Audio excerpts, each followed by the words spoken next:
आज हम लोग एक नए तरीके का क्वेश्चन सॉल्व करेंगे जो कि है आपका adjustment in the close accounts. मतलब है कि कभी कभी क्या होता है, आपकी अकाउंट्स की जो बुकें हैं वो क्लोज कर दी जाती हैं, फिर भी कुछ एरर प्राप्त होती है, एरर मिलती है। अगर आपने अकाउंट क्लोज कर दिए हैं उसके बाद भी आपको कुछ एरर मिलती है तो उनको किस तरीके से आप सॉल्व करेंगे। ठीक है, तो वैसे अकाउंट कैसे सॉल्व करेंगे, इसमें आपको 4 तरीके से दिए गए हैं एरर्स। पहला होता है when interest on capital or drawing may be have been omitted। मतलब कि सपोज आप बुक बना रहे हैं, ठीक है, आपने फाइनल अकाउंट बना रहे हैं, आपने क्या किया, इंटरेस्ट ऑन कैपिटल लिखना भूल गए या फिर इंटरेस्ट ऑन ड्रॉइंग लिखना भूल गए, तो उस केस में आप कैसे उसको रेक्टिफाई करेंगे, कैसे उसको सुधारेंगे। ठीक है, तो मतलब जैसे है कि आपने अकाउंट्स क्लोज कर दिए, तो उसके बाद जब आपको पता चलता है अरे हमने तो इंटरेस्ट ऑन कैपिटल लिखा नहीं था, हमने तो ड्राइंग लिखा नहीं है, तो उसको किस तरीके से आप रेक्टिफाई करेंगे कि आपके अकाउंट्स सही हो जाएं।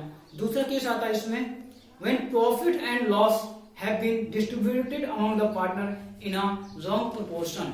कभी कभी क्या होता है कि आप जो प्रॉफिट है, जो रेशियो है, ठीक है, वो क्या करते हैं, रॉन्ग प्रोपोर्शन में डिस्ट्रीब्यूट कर देते हैं। सपोज आप बुक बना रहे हैं, आपने क्या कर दिया, आपने उनको किसी एक कैपिटल के रेशियो में दे दिया, जबकि आपको देना था किसमें, इक्वल रेशियो में। ठीक है, तो ये भी आपकी एरर होती है। इस एरर को भी रेक्टिफाई कैसे करेंगे अगर बुक क्लोज हो जाती है। थर्ड वन है when profit sharing ratio has been allowed with effect from some past date. मतलब है कि अगर प्रॉफिट शेयरिंग रेशियो जो है, ठीक है, कुछ पिछले डेट में वो चेंज किया गया है या अलाउ किया गया कि इस दिन से इतना रेशियो हो जाएगा, तो उस केस में कैसे हम क्वेश्चन को सॉल्व करेंगे, कैसे हम उस एरर को सही करेंगे। और एक और होता है सैलरी और कमीशन जो देते हैं। सपोज आप सैलरी और कमीशन को लिखना ही भूल गए, आपने फाइनल अकाउंट बनाया, पहला प्रोविजन बनाया, सैलरी नहीं लिखा और कमीशन भी नहीं लिखा और आपने बुक बना दी और बुक क्लोज कर ली, तो उस केस में अगर सैलरी कमीशन आप लिखना भूल गए हैं तो उसको कैसे हम रेक्टिफाई करेंगे कि हमारा सैलरी और कमीशन भी लिखा जाए। तो आप समझ गए कि अगर एडजस्टमेंट क्लोज अकाउंट में करनी है, मतलब जब हमारे अकाउंट क्लोज हो चुके हैं उस केस में अगर कोई एरर होती है तो उनको कैसे हम रेक्टिफाई करेंगे, ये हम क्वेश्चन यहाँ पे सॉल्व करेंगे। आज हम लेते हैं क्वेश्चन है इंटरेस्ट ऑन कैपिटल का, कि अगर कोई पार्टनर्स का इंटरेस्ट ऑन कैपिटल है और वो लिखना हम भूल गए हैं, अगर वो लिखना भूल गए हैं तो उसको हम किस तरीके से सॉल्व करेंगे कि वो इंटरेस्ट ऑन कैपिटल भी लिख जाए और हमें बुक में ज्यादा चेंजेस न करने पड़े। ठीक है, बुक में ज्यादा चेंजेस भी ना करने पड़े और हमारी जो गलती है उसको सुधारा जा सके। ठीक है, तो ये सब गलतियां होती हैं कि इंटरेस्ट ऑन कैपिटल लिखना भूल जाते हैं, सैलरी लिखना भूल जाते हैं, कमीशन लिखना भूल जाते हैं, ड्राइंग का इंटरेस्ट लिखना भूल जाते हैं, प्रॉफिट गलत रेशियो में डिवाइड कर दिया जाता है, प्रॉफिट का जो रेशियो बना होता है उसमें नहीं आप डिवाइड करते हैं, तो ये आपकी मिस्टेक्स हैं। उन मिस्टेक्स को अकाउंट क्लोज हो जाता है तो कैसे उनको सही करेंगे। ठीक है, तो एक क्वेश्चन हम लेते हैं, आप क्वेश्चन देखिए, हम बता रहे हैं। क्वेश्चन है A B C and D are equal partners in a firm. A B C D 4 partner हैं, इक्वल पार्टनर। ठीक है, तो मतलब है कि उनका जो रेशियो वो इक्वल रहेगा। Their capital on 1 April 2015 was rupees 50,000, 30,000, 25,000, 15,000। ठीक है, तो A B C and D are partners. ठीक है, वो 4 पार्टनर्स हैं, उनका रेशियो जो है वो इक्वल है। देयर कैपिटल ऑन 1 अप्रैल 2015, 1 अप्रैल 2015 को उनकी जो कैपिटल है वो है 50,000, 30,000, 25,000 और 15,000, 50,000, 30,000, 25 और 15। After closing the accounts for the year ended 31 मार्च 2016, मतलब अकाउंट्स क्लोज करने के बाद it was discovered that according to the partnership deed interest at the rate 10% per annum on partners capital was not provided before distribution of profit। मतलब कि जब हम book close किए हैं, ठीक है, बुक क्लोज करने के समय हमें यह पता चला कि जो इंटरेस्ट 10% देना था वो हमने प्रोवाइड नहीं किया है। It was agreed among the partners to make the adjusting entry at the beginning of next year. Partners के बीच में ये डिसाइड किया गया कि ऐसा करो कि आप एक एडजस्टिंग एंट्री पास कर देते हैं और जो इंटरेस्ट ऑन कैपिटल है उसको वहां पे सॉल्व कर लेते हैं। मतलब जो चीज हमने प्रोवाइड नहीं किया उसको एक एडजस्टिंग एंट्री के थ्रू हम उसको सॉल्व कर लेते हैं।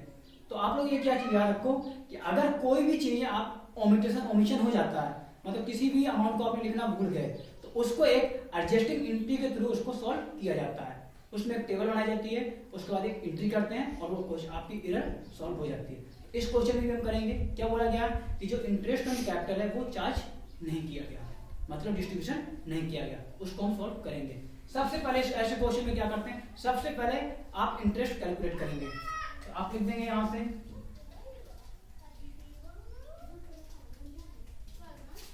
Calculation of interest on capital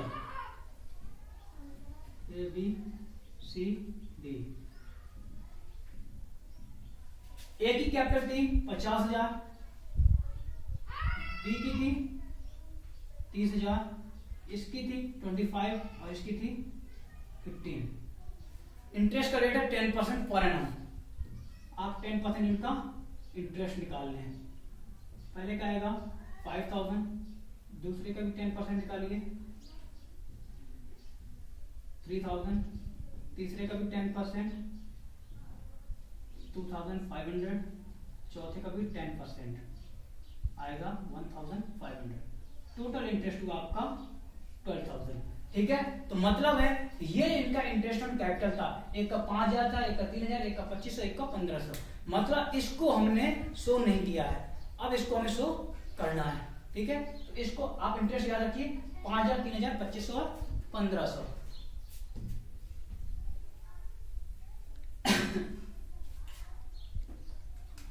अब एक बनाते हैं हम टेबल बनाते हैं इसको ऐसे क्वेश्चन में। ठीक है, ऐसे क्वेश्चन को टेबल के थ्रू सॉल्व करेंगे। Table showing adjustment. ठीक है, टेबल बनाएंगे। टेबल का कॉलम होता है, पहला कॉलम आपका होता है पर्टिकुलर का। पर्टिकुलर का जो कॉलम पर्टिकुलर को थोड़ा बड़ा रहेगा। पर्टिकुलर्स यहां पे पार्टनर्स के नेम है, 4 हैं, ए बी सी डी, और यहां लास्ट कॉलम होता है टोटल का।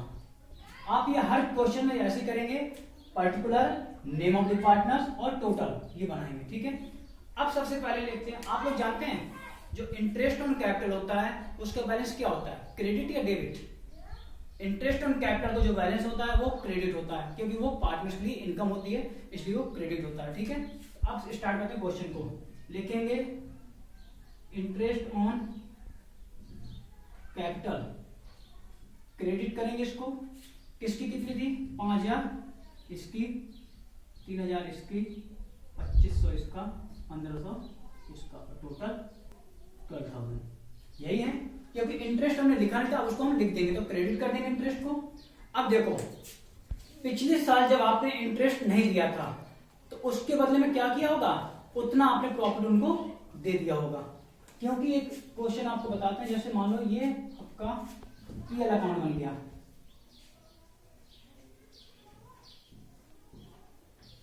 ठीक है, तो अगर इंटरेस्ट ऑन कैपिटल हम यहां दिखाते, जब इंटरेस्ट ऑन कैपिटल हमने यहां दिखाया नहीं होगा तो जो एक्सेस प्रॉफिट होगा वो उनको प्रॉफिट के रूप में बांट दिया गया होगा। ठीक है, तो जितना इंटरेस्ट ऑन कैपिटल हमने दिखाया नहीं है हम क्या करेंगे, उतने का प्रॉफिट अब हम उसको उल्टा रिवर्स कर देंगे। प्रॉफिट उनको दिया गया होगा, अब प्रॉफिट को क्या करेंगे, उसको हम जस्ट क्रेडिट कर देंगे। ठीक है, तो आप क्या करेंगे, प्रॉफिट लिखेंगे, कितना था, अमाउंट है 12,000, तो लिखेंगे यहाँ पे division of rupees 12,000 in profit sharing ratio क्या है, इक्वल है। इसको करेंगे हम डेबिट, क्योंकि पहले हमने 12,000 रुपए का जो इंटरेस्ट नहीं दिया था वो हमने उनको प्रॉफिट के रूप में दे दिया होगा। अगर इंटरेस्ट दे देते तो प्रॉफिट नहीं देते 12,000 का, तो क्या हुआ, हमने प्रॉफिट दे दिया होगा। तो अब उस प्रॉफिट को क्या करेंगे, हम ड्रॉबैक कर लेंगे, वापस हमसे ले लेंगे। तो प्रॉफिट दिया होगा तो क्रेडिट किया होगा, तो वापस लेंगे, क्या करेंगे, उसको हम डेबिट कर देंगे। तो प्रॉफिट हमने डेबिट कर दिया।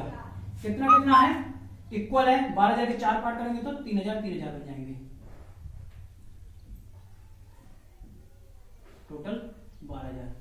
अब इसका हम देख लेंगे किसका बैलेंस ज्यादा है किसका कम है। यहां लिखेंगे डिफरेंस एक का 5,000 क्रेडिट है, डेबिट 3,000 है, तो मतलब क्या है, क्रेडिट ज्यादा है, तो लिखेंगे 2,000 रुपए क्रेडिट। इसका कुछ भी, दोनों इक्वल है तो इसका नील रहेगा। इसको क्रेडिट इसका 2,500 है, डेबिट इसका 3,000 है, तो मतलब है 500 इसका डेबिट ज्यादा है। 1,500 है 3,000, तो डेबिट 3,000 है, 1,500 क्रेडिट है, तो 1,500 डेबिट का ज्यादा है। ये चीज है। अब एंट्री कर लेंगे, जो क्रेडिट है उसको क्रेडिट कर देंगे, जो डेबिट है उसको डेबिट कर देंगे। एंट्री यहां पे कर लेते हैं हम। डेबिट कौन कौन है, सी और डी, तो लिखेंगे C's capital account debit, D's capital account debit, to A's capital account. एक ने दिया है 1,500, एक ने 500, टोटल 2,000। इसकी नरेशन लिखेंगे, being adjustment made of interest on capital omitted in the previous year. मतलब कि हमने एडजस्ट, इसको ऊपर लिखेंगे एडजस्टिंग एंट्री, तो मतलब है कि हमने एडजस्टिंग एंट्री पास की है, इंटरेस्ट ऑन कैपिटल जो ओमिशन कर दिया गया था उसको सही करने के लिए। तो देखो ऐसे क्वेश्चन में क्या करेंगे, सबसे पहले ऐसे क्वेश्चन अगर हैं तो सबसे पहले हम इंटरेस्ट ऑन कैपिटल उनका कैलकुलेट कर लेंगे। फिर आप इंटरेस्ट ऑन कैपिटल का बैलेंस क्या क्रेडिट होता है उसको क्रेडिट लिख दिया टेबल पे। इसके बाद आप लोग माइंड में इतना याद रखो कि अगर हमने वहां पे प्रॉफिट लॉस ऑफ प्रोपोर्शन में इंटरेस्ट नहीं लिखा होगा 12,000, तो वो 12,000 का प्रॉफिट हमने पार्टनर्स को दिया होगा, तो क्या करेंगे, वो प्रॉफिट हम वापस ले लेंगे। तो वापस जब ले लेंगे तो क्या करेंगे, प्रॉफिट को क्रेडिट करते हैं, अब क्या करें उसको डेबिट कर देंगे, उतना प्रॉफिट हम डेबिट कर देंगे। फिर बराबर करेंगे, अगर डेबिट ज्यादा है तो डेबिट ज्यादा लिखेंगे, क्रेडिट का ज्यादा है तो क्रेडिट ज्यादा लिखेंगे, जिसका बैलेंस ज्यादा है उसकी हम एंट्री कर देंगे। एक एग्जांपल हम इसी में बता रहे हैं कैसे प्रॉफिट को हमने लिखा है।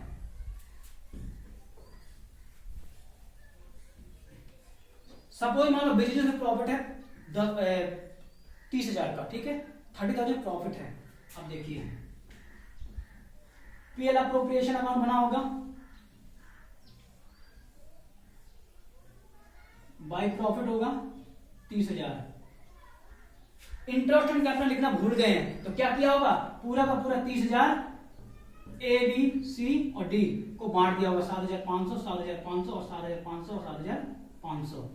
यही किया गया होगा भाई। इंटरेस्ट ऑन कैपिटल का नहीं लिखा गया तो पूरा का पूरा प्रॉफिट क्या किया, उनको बांट दिया होगा। अगर इंटरेस्ट लिख देते तो कितना बचेगा, इंटरेस्ट चला गया आएगा 12,000, बाकी का 18,000 उनको बच जाएगा। तो वही चीज है कि जब हमने इंटरेस्ट नहीं दिखाया है तो 12,000 हमने क्या किया होगा, प्रॉफिट के रूप में उनको दे दिया होगा, तो वो प्रॉफिट हम वापस ले लेंगे और इंटरेस्ट ऑन कैपिटल फिर से उनको चार्ज करेंगे। इस टेबल के थ्रू ऐसे हम क्वेश्चन करेंगे। ये क्वेश्चन भी इंपॉर्टेंट होता है आपका। ये क्वेश्चन है कि अगर आपने बुक क्लोज कर दी है और तब आपको पता चलता है कि आपने कुछ अमाउंट लिखा नहीं है या छोड़ दिया है, तो उनको कैसे हम सही करेंगे, एक टेबल बनाएंगे, टेबल में एंट्री करेंगे, इसके बाद आप एक एडजस्टमेंट एंट्री पास करेंगे, आपको क्वेश्चन सही हो जाएगा। ठीक है, इसके अगले क्वेश्चन भी हम कल कराएंगे।